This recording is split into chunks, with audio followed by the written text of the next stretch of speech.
The Armed Forces of the Philippines has officially declared Captain Clinton Longbas Capio as a hero following the encounter of the military and Abu Sayyaf bandits in Basilan, which took his life. Capio is a member of PMA Class 2006.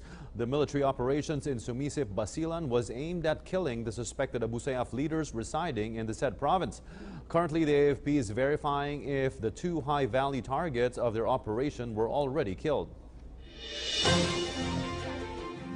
Ating tinitingnan at inaalam ang katotohanan ay meron pong dalawang high value targets na maaring namatay ayon sa intelligence report na nakuha natin na nanduroon pa sa site kung saan nangyari ang engkwentrong ito.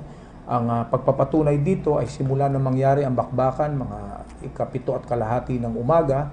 Umabot po ito ng masidhing bakbakan sa hanggang alas 10 ng umaga kung saan ayun din ang malamang na oras kung kailan nasawi si Captain Capio.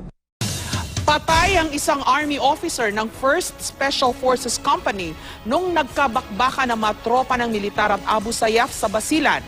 Dalawa naman ang nasawi sa hanay ng bandidong grupo. Live mula sa Zamboanga City, may report si June Veneracion. June? Jessica, tila masama ang pasok ng bagong taon para sa militar dito sa area ng Western Mindanao. Isang Army captain ang patay nang makasagupa ng kanyang tropa ang nasa 60 hanggang 80 na mga miyembro ng Abu Sayyaf sa lalawigan ng Basilan. Sa tuwing may lakad ang kanyang tropa, isa lang ang madalas nabili ni Captain Clinton Capio. Dapat makabalik sila ng kumpleto. Nang ma-deploy sila sa Basilan mula Misamis Oriental noong December 14 ng nakaraang taon, ganun pa rin ang sabi niya sa kanyang mga tauhan mula sa 1st Special Forces Company. Ay sabi nga niya nung pagdating namin dito sa Mindanao, dapat walang maiwan o walang buo tayo babalik sa Misamis Oriental. Kasi doon kami galing sa Misamis. Pero si Captain Capio pala ang hindi na makakabalik sa dati nilang kampo. Napatay siya ng tamaan ng bala sa ulo nang makaengkwentro kahapon ng Abu Sayyaf sa Sumisip, Basilan. Naiwan niya ang asawa at isang anak. Si Captain Capio na tubong Bagyo ay mula sa PMA Class 2006 na maraming miyembro na rin ang nabuwis ng buhay sa pakikipagbakbakan sa mga kalaban ng pamahalaan. And we will mourn yung ating mga tropa na nawala, but we consider them as heroes because yung ginagawa naman nila, alam naman natin kung anong purpose. Apat na iba pang kasama ni Captain Capio ang bahagyang nasugatan. Nagpapagaling sila sa ospital sa Zamboanga City. 2 Abu Sayyaf naman daw ang napatay sa bakbakan. Nagpapatuloy pa rin hanggang ngayon ang pursuit operation laban sa mga miyembro ng Abu Sayyaf na nakaengkwentro ng militar kahapon sa Basilan. Bukod sa misyon na matapos na ang problema sa Abu Sayyaf, target din ng Armed Forces na makuhang ligtas ang mga hawak pa nilang bihag. 27 bihag ang hawak pa rin ng Abu Sayyaf sa Basilan at Sulu. Sisikapin daw ng militar na ma-rescue sila sa loob ng 6 na buwan. Jessica, kapag natuloy ang plano ay magkakaroon umano ng top-to-bottom revamp dito sa AFP Western Mindanao Command. Sa susunod na linggo, may mga papasok na mga bagong military commanders na ang layunin para tapusin na itong problema sa Abu Sayyaf, Jessica. June, parang hindi mo masasabing may lull, no? Ang pakikipaglaban ng mga tropa ng gobyerno sa Abu Sayyaf. Kasi maya't maya merong mga ganitong insidente. For some time kasi, di ba, parang nag-lie low sila. Pero ngayon, di ba, bukod sa nangidnap na naman sila ng mga dayuhan last year, ngayon meron pang mga ganitong sporadic incidents o mga panakanakang mga insidenteng nangyayari. Kaya dyan mo makikita, Jessica, talagang hindi mo pwedeng ipagsawalang bahala itong grupo ng Abu Sayyaf. Although during many instances sa Jessica ay talagang dinadownplay na ng militar yung kanyang capability. Minsan pa nga narinig natin na parang sped force na daw itong Abu Sayyaf. Pero sa mga nakikita natin sa mga pangyayari, mga developments, Jessica, may mga kidnapping, may mga ganitong mga sporadic fighting. Although ito naman daw nangyari kahapon sa Basilan ay initiated by the government, nagkataon lang na talagang mainit daw talaga yung naging bakbakan kaya nagkaroon ng ganitong klaseng casualties. Kaya challenge talaga ito. Kung matutuloy nga yung plano sa susunod na linggo, malaking challenge ito para sa bagong liderato nitong AFP Western Mindanao Command at sa mga bagong military commanders na papasok dito sa area na ito, Jessica. President Rodrigo Duterte announces that he is determined to crush the Abu Sayyaf group. Rosalie Cos will tell us why. I'm declaring now a state of lawlessness. It is not martial law. It has nothing to do with the suspension of the writ of habeas corpus. President Rodrigo Duterte declared a state of lawlessness hours after the bombing incident that killed 14 and injured 30, which occurred last Friday at a night market on Rojas Avenue, Davao City. This weekend, he immediately called for a meeting with the National Security Cluster officials and vowed to crush the terrorist group Abu Sayyaf. He is even willing to engage the foreign army Nepalese Garkas to destroy and fight the ASG.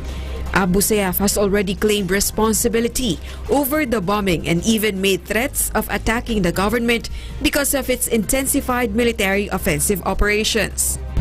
President Duterte has already mentioned that the declaration of state of lawlessness does not mean martial law and the suspension of writ of habeas corpus or the justified detention and arrest of a person. This aims to utilize the armed forces to support the Philippine National Police in maintaining security and protecting the public against terrorism. Defense Secretary Delfin Lorenzana said the police and military visibility will be intensified in public places and provision of checkpoints will be doubled. Oo. Yun ang ibig sabihin ng state of lawlessness ay meron kapangyarihan ng ating presidente na tawagin niya lahat ng mga armed services, IEP at saka PNP na intensify yung operation against mga organized crimes like drug lords saka yung mga terrorists at saka authorized na kami magtayo ulit ng mga checkpoint para i-check yung mga sasakyan at saka mga tao. There is no time frame for the effectivity of the declaration, but the president says it will continue to be implemented as long as there is looming threat against public security.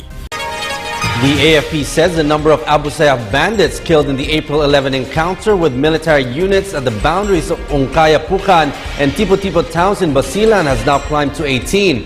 AFP spokesman Domingo Tutaan Jr. said the number of terrorists wounded is 14. Tutaan added that soldiers killed in the fray is placed at 2, with 31 military personnel wounded in the fighting which took place at 2:25 a.m. Friday.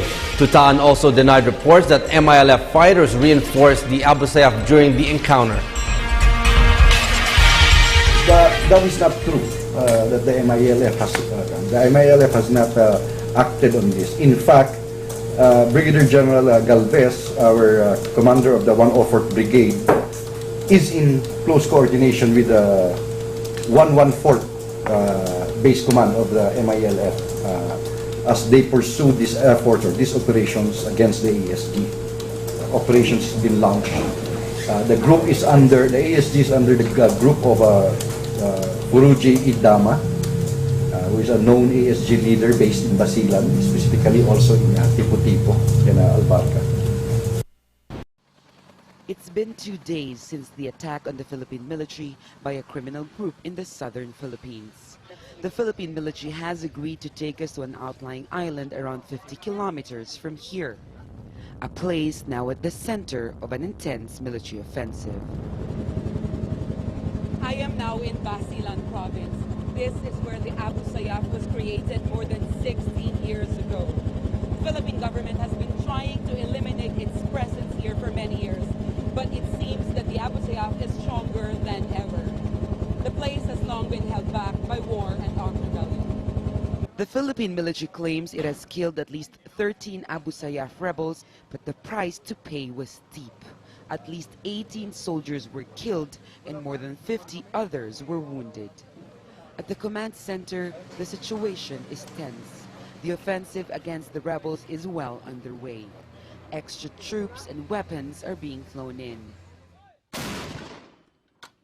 Aerial bombardments are relentless. Local officials tell me the operation has been planned for months, but no one is ready to explain what went wrong. The generals are not ready to talk to us. They say they'll need a few more days. We cannot measure a single life if it is worth it or not, but the statement of 18 people sacrificing their lives and gallantly fighting for the peace that the Basileños or the people of Basilan is long hoping for is really cannot be measured. At least 15 foreign nationals and many more local people are being held hostage by the Abu Sayyaf group. Impoverished and largely forgotten by the national government, Abu Sayyaf thrives in places like this. There are many areas that even the Philippine military wouldn't normally dare go. This is the life of a soldier. It is hard won, but all we ever hope for is peace for our country, and that terror in the end wouldn't prevail. It is getting late. It is time for us to fly back to the city. An all-out offensive like this one is familiar for these soldiers. They have been fighting this war for over 15 years.